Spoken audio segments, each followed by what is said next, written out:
What's up, cyclocross fans? Welcome back to Behind the Barriers TV. This is your weekend preview, and this is turned in for me to the most exciting weekend of the season. We have the North Carolina Grand Prix in Hendersonville, North Carolina. Why is it so exciting? Things are really getting down to it now for the USA Cycling Pro CX calendar. There's only 3 days of racing left, and 2 of them are this weekend. The points are so tight at the front. $40,000 in prize money up for grabs. Let's get right to this one.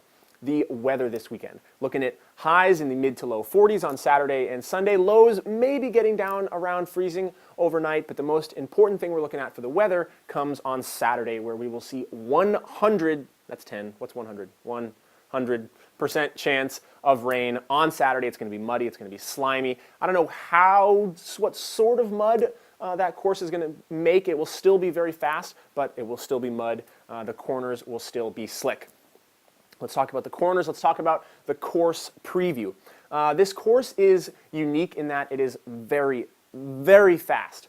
You have, it's a lot of soccer fields, baseball fields, straightaway, very fast grass, and also a lot of pavement on this course. I mean, you always see a pavement start shoot for the start and finish, but this course has pavement on the start finish. You also see it 2 or 3 other times throughout the course for long flat stretches, which are going to make group racing a thing. It's going to make drafting a thing, high speed, going to make tire selection important, especially where you got mud on one hand and you got fast pavement on the other. They go into the woods for a little bit, some ATV style trails. And then my personal favorite feature, just most exciting feature for me to watch, is this pretty gnarly run-up that has 2 giant, I would say 2-ish foot steps, so a big 2-foot step, just enough space that the master bike handlers can ride it, and then 1 more giant step. So look for maybe a few elite men to tackle that one. Now, your start list. This one is really about who's here. Interesting to see the difference in depth between the elite men's field and the elite women's field this weekend. When you look at that USA Cycling Pro CX calendar, the women's standings have sort of worked themselves out. Elle Anderson, she's got a pretty solid lock on that series. She's not coming out.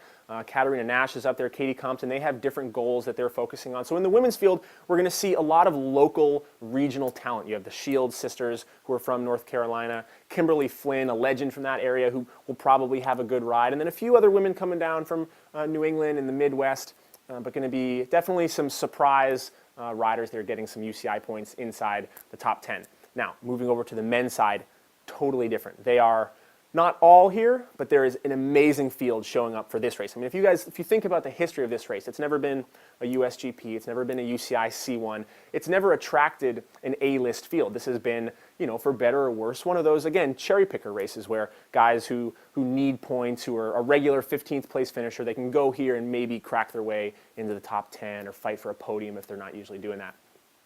This year, we have some great local talent, guys like Kerry Werner, your current U23 mountain bike national champion, Travis Liverman, who's been on the podium at this race before. We got Troy Wells coming in. He's riding well. We got Zach McDonald coming in. It's going to be muddy. We haven't seen or heard from Zach, at least in terms of results over the past month. He's been sick and injured and all sorts of crazy stuff. Yannick Ekman will be there.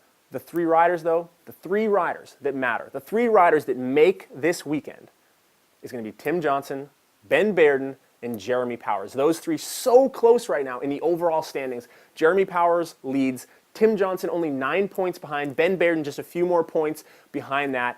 And it pretty much all comes down to this weekend. There is one more race coming up in, I think, January 5th. It's a standalone UCI race in Tennessee. It sounds, from what I'm hearing now, like a lot of those guys may not go and do that race. So the series could come down to this. So Jeremy, he's going to have his work cut out for him. It's going to be muddy. Tim Johnson coming off a string of UCI C1 wins. He just won out in Bend. If Tim were to win both days and Jeremy were to finish second both days, Tim would go up by 1 point. But the interesting factor to consider with this race is because the speeds are going to be so high, there could be groups of 5 or 10 or 15 guys that one mistake, it's not going to be the difference between first and second. It could be the difference between first and fifth. And that's a huge gap in the points. So going to be good stuff out there. And of course, we can't forget about the local hero himself, the Redbeard, my favorite, Robert Marion. He's been on some awesome form lately. He's taken a podium this past weekend in Rhode Island. He's been top 5 on the regular. Look for that guy to do very, very well in this race.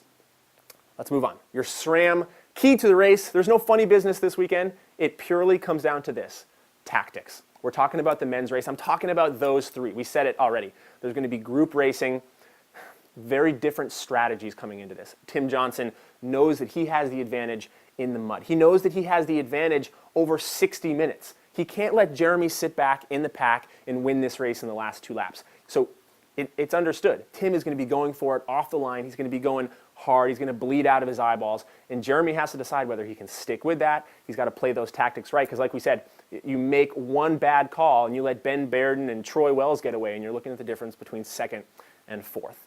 It's going to be super exciting, guys. Stay tuned for that.